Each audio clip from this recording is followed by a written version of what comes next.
a mouse, cause I'm an albatross.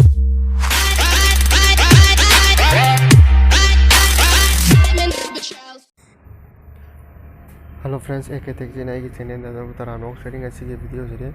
Facebook lite ta khoi kam dauna account permanent delete tawgani habi matang dane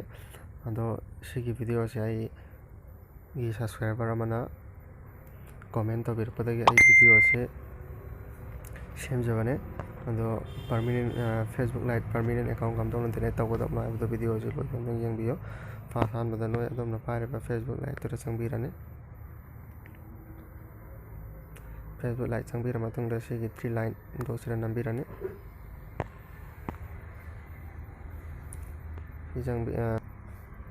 setting ne jangbirane setting jangbira matungda tang chingkapirane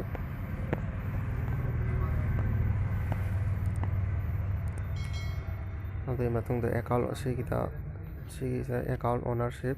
and control ana sigida leidesida nambirane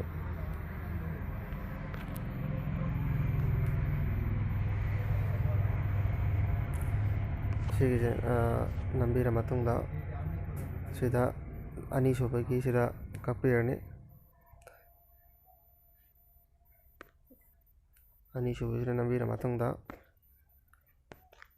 sida deleting your account is permanent will line sida ani sobagi lairi sida ko select tobirane ahan bagi sina deactivate tawbaini sida na delete permanent delete tawbagi ne ani sobagi sina adu matungda ko continue da nambirane continue number kanda no sitagi option lama de khanda biade sitagi option lama khanbirane my account was hacked ade matungda continue to deletion ade matungda sida nakoina karigumba noina Facebook to like sida noina photo gumba natraga nangna post tawgiba tumba sidagi download tawba natraga sidagi nangna lahoningba information do lahoba yagane karigumba sida delete tawku taragati next ta nang longaro delete account jangbira matungda sida adongi mobile number sorry adongi Facebook lite hang matanda hapkiba password to changani password yaudrakadi yaroi adu sina permanent delete tawbagini karigumba nangna log out tawba khotpa ama kasum uninstall tawgiba kaktathiba khotkiba adumbadadi password yaudrasu yani sisina direct permanent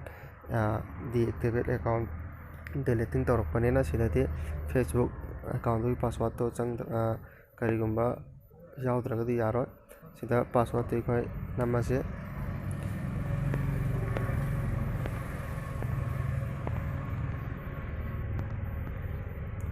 di matungda continue da nambirani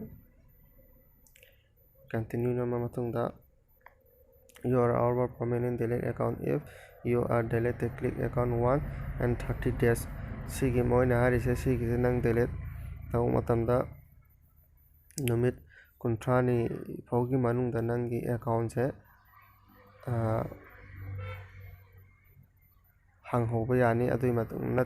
numit kuntrani se hentokip taragadi amuk hanna nangi account se hangba yaro adui matungda sigi mayam se ubira matungda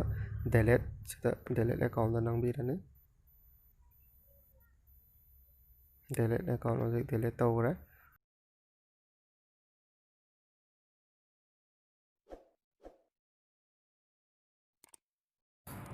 ado ai ngasi gi video ji swara sum loin janjara gi mathang gi video da muk thengna se adu ga ai gi channel na se subscribe taw bi mathang gi video ai na upload tor ko ma